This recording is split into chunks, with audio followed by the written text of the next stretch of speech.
One would like to point out, if one may, that this is not an entertainment.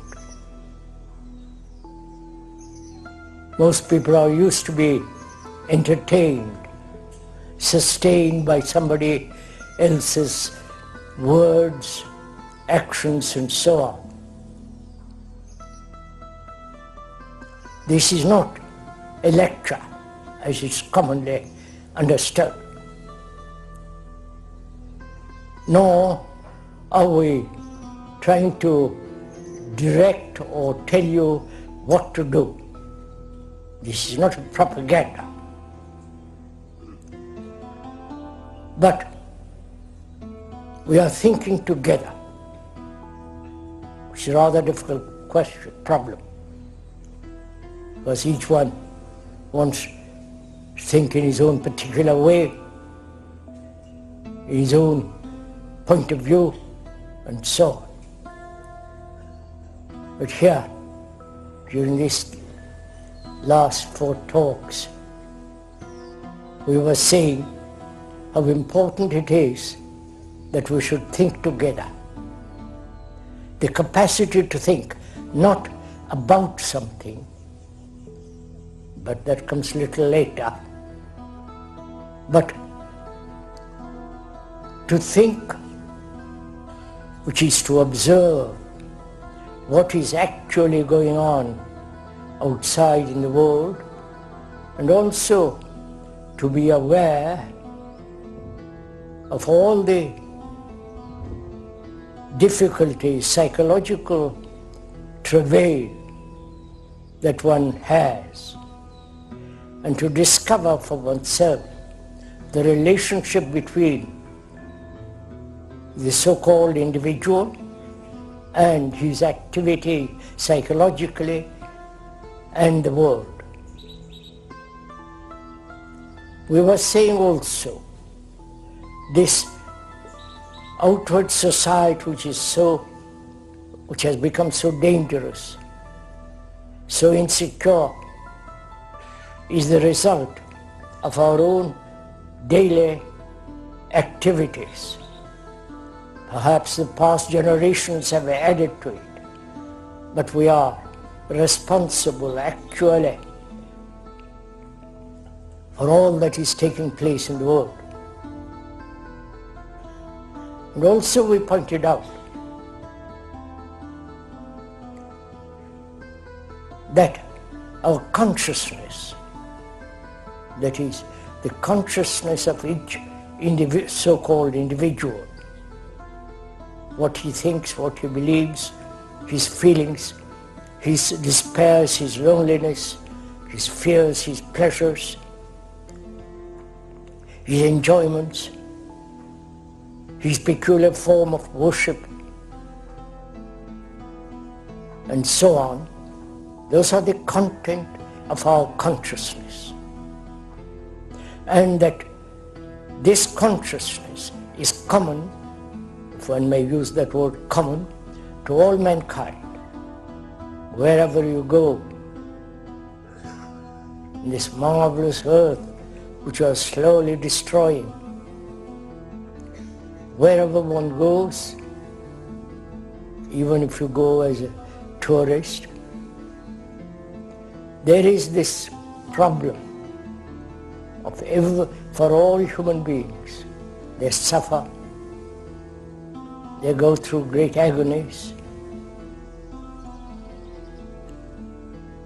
The fear of loneliness, not being able to stand alone, their form of worship,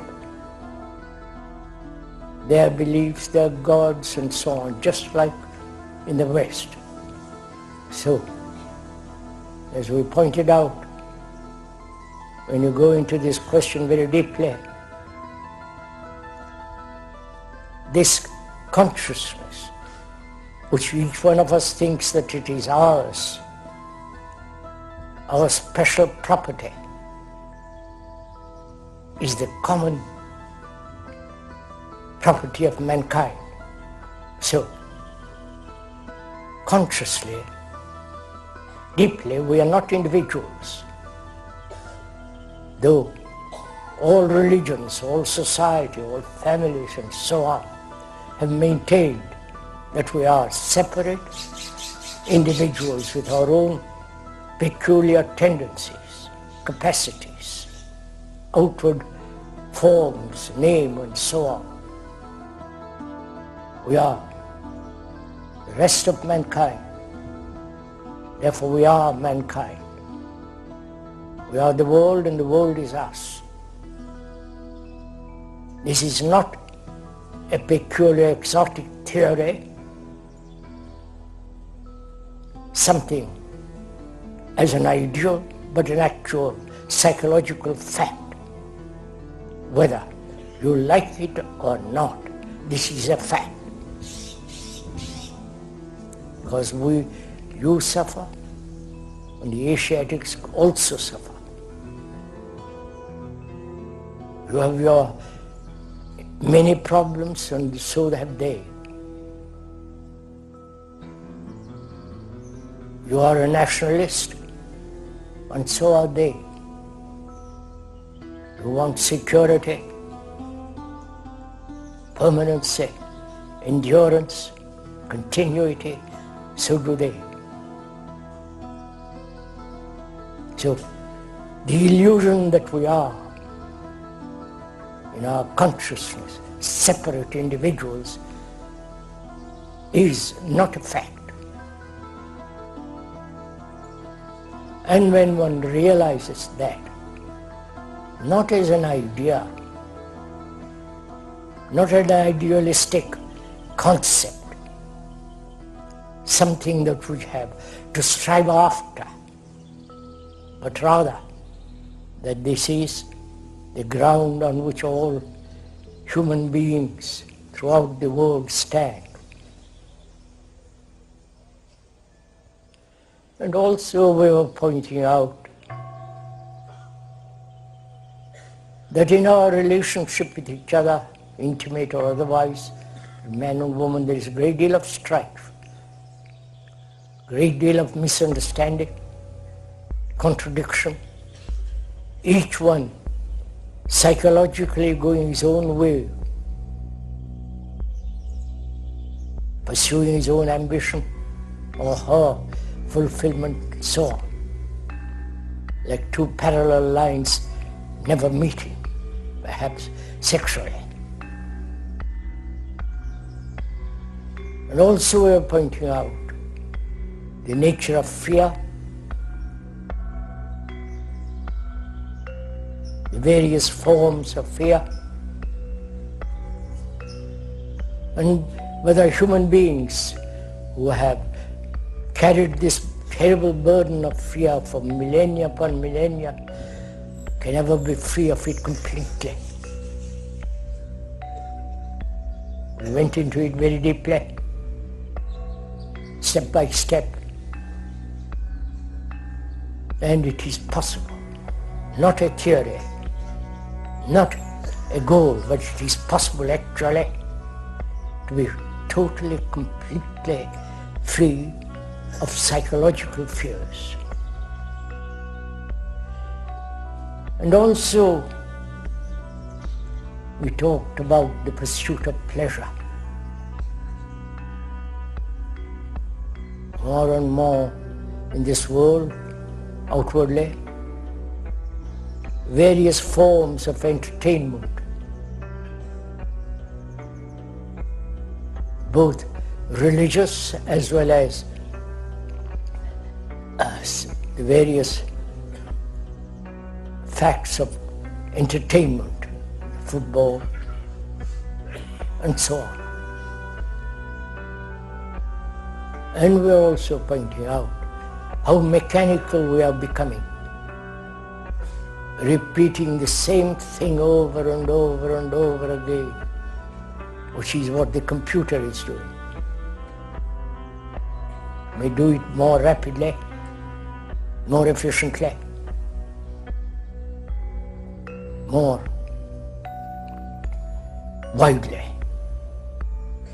But our own minds, our own feelings are repetitive. So, we're going to talk about this morning, if you will permit it,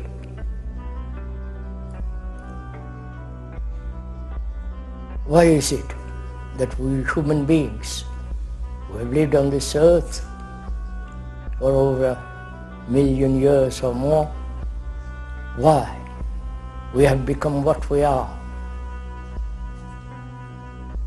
Brutal, violent, contradictory, killing each other in the name of God, in the name of country.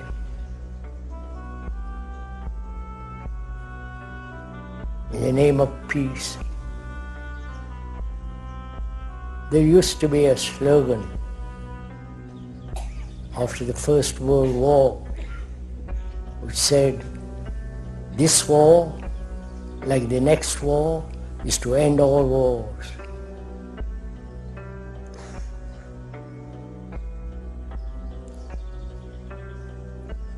And this repetitive process of killing each other has been going on.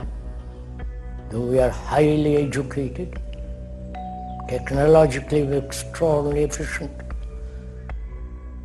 but psychologically we are very, very primitive. And we were saying, why is it that we do not change? Why is it that there is no end to all this terrible, individualistic, competitive drive which is destroying the world?